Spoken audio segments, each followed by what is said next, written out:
Today I'm going to do getting the most out of your login in .NET.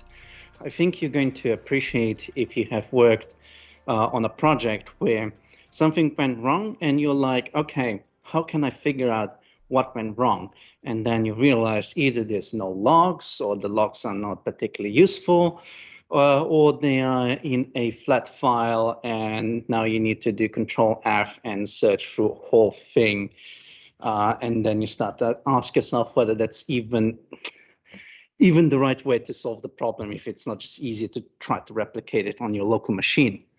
So I'm going to tackle a couple of those things. It's going to be a very distilled version of what I wanted to do because I realized I would need about 3 hours. So I distilled it about 20 to 30 minutes. But I hope you'll get a lot of good value out of this talk. Now, to get started, I am Jernej Kavka. You can just call me JK. You can follow me on Twitter, GitHub, my blog, LinkedIn. I'm organizer of the Global AI, the podcast, APEC AI user group, Brisbane AI bootcamp, and this Brisbane full stack. So yeah, quite a few meetup groups. I do predominantly in .NET Core, EF Core by day, but I also work cognitive services in ML.NET when I get the opportunity, usually at night, but sometimes I get lucky at work as well. So before we start, we do have a rewards app that you can download later. I can put the QR code on and you can get some rewards, but I'll talk about more at the end of the talk. And when I tried to do this talk, what I did is I actually sent a tweet to everyone and said, hey, what would you be interested in? And what I found is I thought most people would be either interested in configuration or performance because that's something you don't really find a lot on the internet, but apparently nobody cares for performance for logging. So maybe that will be a different talk. So we're going to be focused mostly on the better logging patterns, Serilog versus Logger, and then a little bit how to configure it. So as mentioned, log pattern, Serilog versus Logger, and setup and config. Now, when you're trying to think about logging, you first think about, oh, what framework or stuff like that, right? Well, you first should think about where are my logs? Where do I want to store them? And usually the simplest one is console, right? You usually just get it out of the box. Some would say that console.writeline is a logging, not quite agreeable there, but Azure Logstream does work with console.writeline, so it can work in a pinch, but it's not something that I recommend.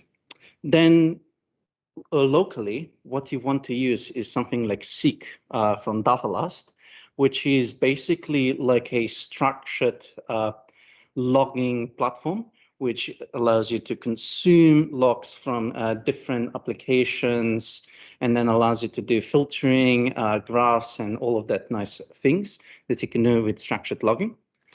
And in production, what I usually use is application insights, because that just doesn't just give me the logs. That doesn't just allow me to do filtering, graphs, and stuff like that. It basically gives me more holistic view on the health of the application. It allows me to see the performance of individual requests. It allows me to identify exceptions and stuff like that. It goes a bit more than just collecting logs. And then we have other structured log stores. You might be familiar with Elma, Splunk, and other things. They're all valid ways of putting the logs into it. Seek and application insights is just the ones that I prefer most. And what you should avoid, if possible, is file logs. And the reason for it is they are flat logins. So you need to do Control F to search through them. They can be really large. And if you're interested, usually they've been split up in a couple of megabytes or by day or stuff like that. If you really have questions of how many times this exception happened, or what was the story of this, and then you're at end of file and then you need to open another file, it's just a big mess. Just if you can avoid it, avoid file locks. You can use it as a backup in case application inside, say internet goes down. You have some logs you can look. But other than that, don't use them. Now, moving to log patterns. One interesting thing that I noticed when people ask me is there's an iLogger when you use an application. And if you use Serilog, you get the option of using the Serilog iLogger as well as the Microsoft iLogger. So I'll have a word about that in the next slide. And it's separate from configuration. Then we have structured logging. That's a very important one. Most people don't know the difference between thread logging and structured logging. Then we have log scopes when we want to log something that is outside of reach for us to modify the logs. Enrich logs and EF core. We're going to touch this right now. So what I mean is which APIs are you using in the application is when you're using Serilog, for instance, you can use Serilog.ilogger. But what I tell everyone is it's good that you're using Serilog. It's awesome. But in the application, via dependency injection, use Microsoft extensions.logger.ilogger. Now, the reason why I want to use that, despite you have configuring the application to use Serilog, is because you're independent from your logging framework. Because the Microsoft iLogger is an abstraction of the logs. So you can use Serilog, you can use the Microsoft logger, maybe somebody else does a third-party logger. In theory, you just need to change the configuration.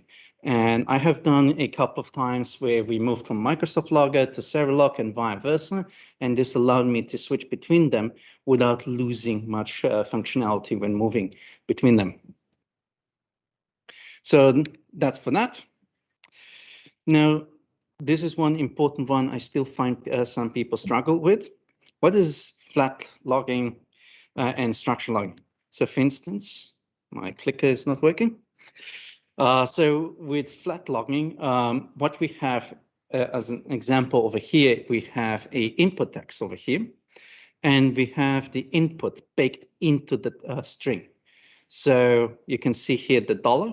So this is once it goes into the logger, it's going to be a finished string. So it won't know that there's an input variable. And what happens is when you look at logs in, say, in this case, seek, but application inside and other loggers will be the same, you can see that the entire text is white. So it doesn't think it's anything special. Now, when we do structured logging, you can see here that we have input as a string. So it's like a property that we then reference it through arguments. So here we say lookup for the first argument is going to be input. That's going to be its name.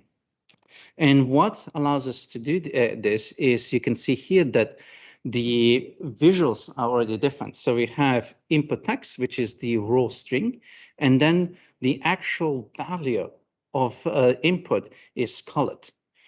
So that means that when we look down below, we have additional properties, and we can find input as one of those properties.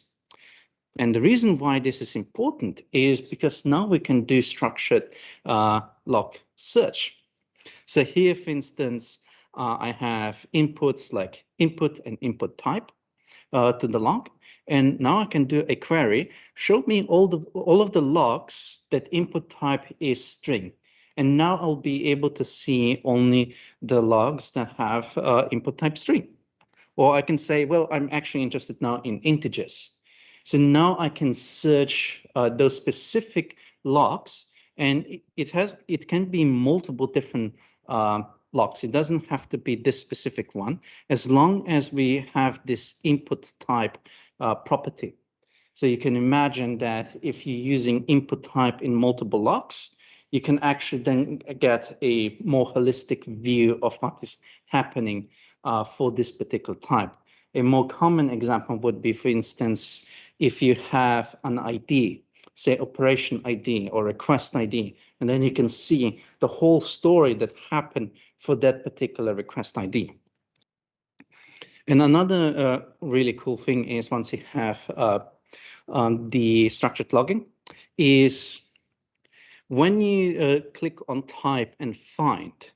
Now, if it's a regular string, each of the unique ID, unique messages are going to have a different type of log. However, if you have a structured log, they will share the same type. So in this case, even though these logs have different values, they have the same message structure. And because of that, they are displayed, in this case, when I tried to find them by type, I got all of the logs that happened. And what sometimes happens also is we sometimes cannot access certain logs, or for instance, we want to add properties to multiple logs at the same time inside, say, a method or a specific scope. Or in some cases, like for instance, in EF Core, Cosmos DB, or other libraries, third-party libraries, that they have a lot of logging implemented, but we cannot access them to modify them. We can add something called log scope. And what in this case means is I started a log scope, and what I added is a property called additional context and a value that I want. And what happens is I can now look up everything that happened, any log that happened with this additional context that I added through log scope. And that is now all searchable, and you can now have a better understanding what the third-party tools are doing when you're executing them inside this log scope. That is very invaluable when you have, say, identity server that does a lot of different requests and you're not quite sure which SQL queries are happening for which action. And with log scope, you can identify, okay, this happened when I request token, this one when refresh token. Okay, I get how everything is connected. And you also want sometimes to do, say, timings of your executions, or you want to collect numbers and then do something with them when you do the logs. So you can use, in this case, I do stopwatch. I stop the stopwatch, and I have here long time elapsed milliseconds. So I store that as a property. Over here, what you can see here is we get a nice list of different tasks and their timings.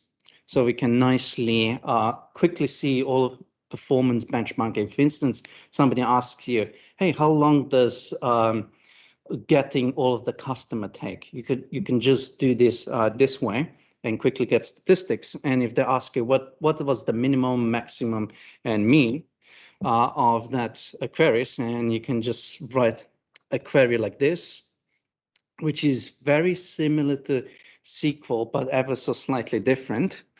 Here you can see that I just did min, max, and mean on that property, and down below, I actually get these numbers. So if you need to quickly figure out where do I have performance issues, or how does this perform before and after, you can do those things. You can even group by time. If you know, for instance, in the last 12 hours is the new version, and next 12 hours was the old version, you can even make graphs and stuff like that. Now, another thing that might be very useful is enriching logs. So previously we have added additional context through in a specific area. We used a using, and we had a specific scope where those properties were applicable. But and we can also use, say, in Serilog Enrich, which allows us to enrich all of our logs. So for instance, in Serilog, you can do enrich dot with property, and I can do application name, and I can specify the application name. This is going to be available as a property to all of the logs. So if you have anything that you want to use, maybe a version, maybe this is application that constantly turns off and on, you might actually have an instant ID that generates on every single run, so that you can then realize, okay, maybe the application crashed. You check the instance ID and say, oh yeah, the instance IDs are different. So it crashed in the middle. There was a new instance, or maybe even two instances running at the same time. And you can quickly then identify that actually the two operations from two different sources. And here, from log context, this is something that Serilog allows you to do to tap into ASP.NET Core and get the HTTP context into the into your logs automatically without you doing too much work. With Microsoft Logger, you basically get that for free, but with Serilog, you do that, and another thing that I'll show you in the configuration. Now, you might also want to do extra logging when you have EF Core, and this would also be applicable to Cosmos DB, although I'm still trying to find the best way to do it if you're not using EF Core. William and I are trying to figure out how to do the logging on that much more efficient. But what happens with EF Core is, if you just run your application, configure your logs, and you expect to see SQL queries, you won't see them. And the reason for this is you need to do additional log configuration on the configuration. What I mean by that is, in app settings, you have something like Microsoft.Entity Framework Core and set it to be information. And another thing that is good to know is, when you're getting these logs, any inputs to those logs, like anything you put in the wilderness or when you insert data and stuff like that, that is going to be automatically filtered out. You won't be able to see the values. And if you want to see them, when you configure your DB context, you do .enable sensitivity data logging. I have here specifically done if debug, because most of the clients don't want that kind of information be leaked on production.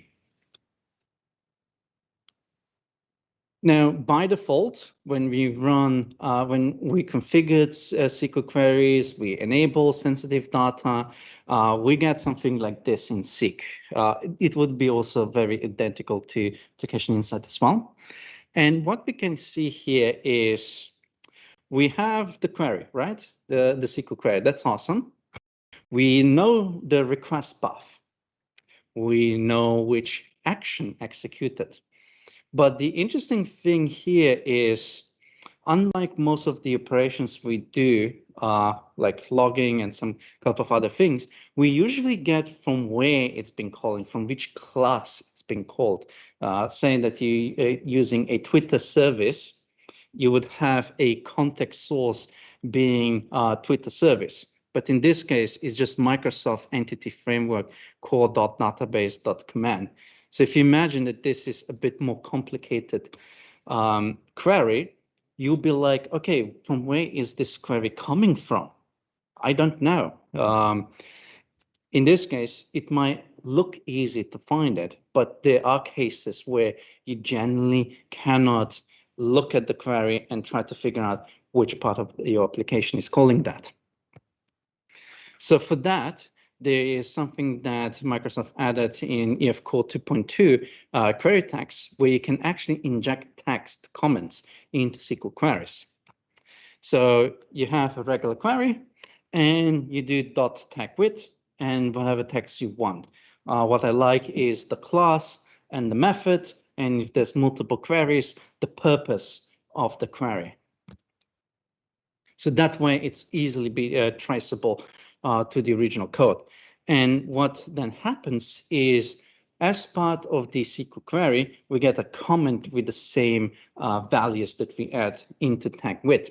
Now we can just copy this text, do Control Shift F, paste it, and we can find the exact line of code with this line of this SQL query is being executed. And this is supported if you do to list, if you do first of default, asynchronous or not. This is supported on execute raw SQL commands. And this is not supported on insert, update, delete. I'm going to show you how to bypass that.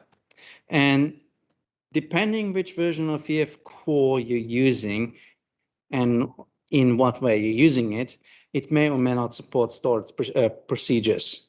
So here is a bit of a hacky way of how to make it run with stored procedures, but I'm going to show you a better way than this. It looks a little bit messy because different version of EF Core can run stored procedures a little bit differently. So how can we solve this problem? Well, we can go back to log scopes. So what we do is we are creating a new log scope, and I usually like to use EF queries. I add the what this query is supposed to do, in this case, insert tweet, and then I run whatever queries I want inside the scope. What happens is that now this log, well, it still has all of the same values as before. We have an additional property called EF queries, and it tells us exactly what was the value of EF queries. So now we can do the same method as before to find the exact place where this has been running. Now, in some cases, what can happen is you'll have a lot of queries in it, especially if you need to debug a third-party tool. And this at least gives you some additional information about under what conditions the third-party tool is running at. And now this is most of the patterns I was able to squeeze in for about 20 minutes. I have a lot more, and if you're interested, I might just do a 1-hour talk about this. But the next phase I want to go into is Serilog versus a Microsoft Logger. This is also a very common question I get from people. And I want to start first with Serilog because some people don't know Serilog and then don't know why it's awesome. And it's awesome because it allows you to add global properties, what they call Enrich, really quickly. So you can add, say, more advanced exception logging. You can do correlation IDs. You can do, for instance, if you run console application, you can even bake in system information like CPU and all of that good stuff into all of the logs by just making a configuration. It provides a lot of things, anywhere from Seek, Cosmos DB, Azure Blob Storage, tables. If you can think about a storage container, it probably supports it. And it also have many utils like Serilog timings. That basically, if you do need to do a lot of timings, it gives you much more advanced features than just stopwatches. When you hear all of that awesome features, you're thinking about, okay, why would I ever use Microsoft Logger really? Well, the good thing about Microsoft Logger is it's built in. You don't need to add any NuGet packages. It already works when you do a new project. And all you just need to do, for instance, for most of our clients, is add application inside NuGet packages, and that's it. We already have most of the stuff we want. And I also do, for my personal development, I add a Seek as a provider. just for local development, so that I can actually get all of the stream of the data, especially if we do microservices.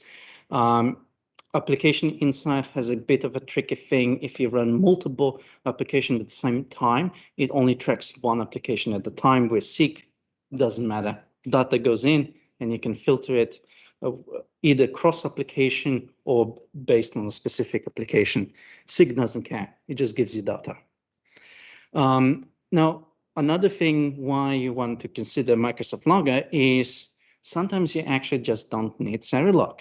As simple as that. You have less dependencies, and in some cases, Application Insight doesn't work well with Serilog or vice versa, because Application Insight has been frequently updated, and sometimes the problem is when the dependency injections happen, they both need to be initialized in a specific way, and sometimes there's a conflict that you cannot get Application Insight fully initialized for Serilog by the time Serilog is fully initialized. And you need to decide which one you want to choose. So usually they fix this in a couple of months after the releases. But if you don't want to mess around with that, and if you don't need it, you can just go MS Logger. Another interesting issue that I found with MS Logger that I hope they're going to fix is you don't have an async provider for Microsoft Logger, which console logging is a terrible thing, because imagine if you have an application that outputs thousands of logs per second, it will literally slow down your application.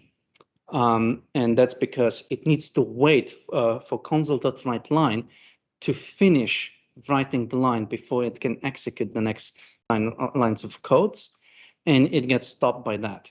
With Serilog, you can bypass that problem by using a async sync, and then adds console logging into that asynchronous sync. So then the asynchronous sync is basically buffering 1,000 requests and then dumping it into console, writing it real time. Anyways, those are the differences between Serilog and Microsoft Logger. The last one is the configuration. Now, in this for this, I'm going to be short. I have a full blog dedicated just to configuring Serilog with ASP.NET Core 5, and Core 6 is coming soon. You have all of the NuGet packages already included here, so you can quickly install it through console, or you just can copy each individual NuGet package into the NuGet package setup. I even show you here how you can set up your CS Proj so that you can have the main app settings that is deployable, as well as a local app settings that you should git ignore it, which is only specific to your local machine. However, William is probably looking at me and say you should really use secrets. And yes, it's more preferable to use secrets over app settings local. That's just something that I haven't updated yet. And here is one of the most important parts, is how you configure Serilog. Most of the configurations for Serilog you can actually do in appsettings.json. What that means is I can set up what are the, how do you consume all of the namespaces of logs that I don't control directly, like Microsoft, EF Core, and stuff like that. If it's information, I'll be able to get SQL queries. I'll be able to get more HTTP request context and stuff like that. You'll get basically when an HTTP request started, when an HTTP request ended. If you do this one, for instance, on warning, you won't get those. As if you put this one on warning, you also won't get SQL queries. In this case over here, I'm setting up SIG. You can set up to have a different server. And as I mentioned before, I'm not using console directly. I'm first actually setting up a asynchronous pipe, asynchronous sync, and then put into that asynchronous sync the console application. That way, it allows me to have a very performant application, even on my local machine where console is running, and it would generally slow down because of the amount of locks that is coming through. And the last one, the most interesting thing for some of the people, some get really scared when they look at this, is the program.cs. So here you can see quite traditional initialization of the application. But what you might notice is I'm having it under try catch. And the reason for this is, say that your application fails to load your configuration, or it fails on startup. It maybe fails to register some types. Maybe even it fails to load DLLs, which actually happened with .NET Core 3.1 if you use Serilog and Application Insight in combination the first month. So you can have all of these kind of combination of issues that happen on startup, and what you might end up having is that your logging hasn't been configured yet. So how do you log a critical failure of your application with logs when your logs are not initialized? So this is what I was doing a bit of trial and error and a lot of scars with Serilog specifically. I found out that you can realize whether the logger is being configured if you have the type being silent logger. Then you know that it failed before it was able to configure the logger. And then what you can do is you can initialize your own logger, and you do log everything into console. The reason why you log it into console is because if you deploy it on Azure Web App, you can actually open up the stream logger and you can see those logs. So even though you're unable to access Application Insight, you're unable to access anything because you haven't even gotten to a point to configure it, you can access those logs. And over here, I do the log. So if the initialization was successful, this is going to log to everywhere we configured. If it didn't, by minimum, it's going to go into the log stream. And this one, not to go too much into details, it is possible that not all of the logs have been sent when your application crashes. So you wait for all of the logs to be sent before you leave the application. Now here, the most important part is just this part in the middle. What we have here is we read the configuration, which I shown earlier to have all of the syncs configured and stuff like that. And I'm adding additional properties which are dynamic. So I'm not using app settings for those. I'm configuring it for the application. And sometimes because of performance testing, I do need to know whether the debugger has been attached or not. This is a property that does not exist in production, because in production, you generally don't have the debugger attached, at least not on boot time. And the very last thing that you need to know is in the startup.cs under configure, when you use Serilog, you just need to add the Serilog request logging, because if you don't, you get this kind of logs. So you can see that we have quite a few of them, but there's one missing. If you go here, HTTP GET/respond 200 in 53 milliseconds. That's the one that you get with use Serilog request logging.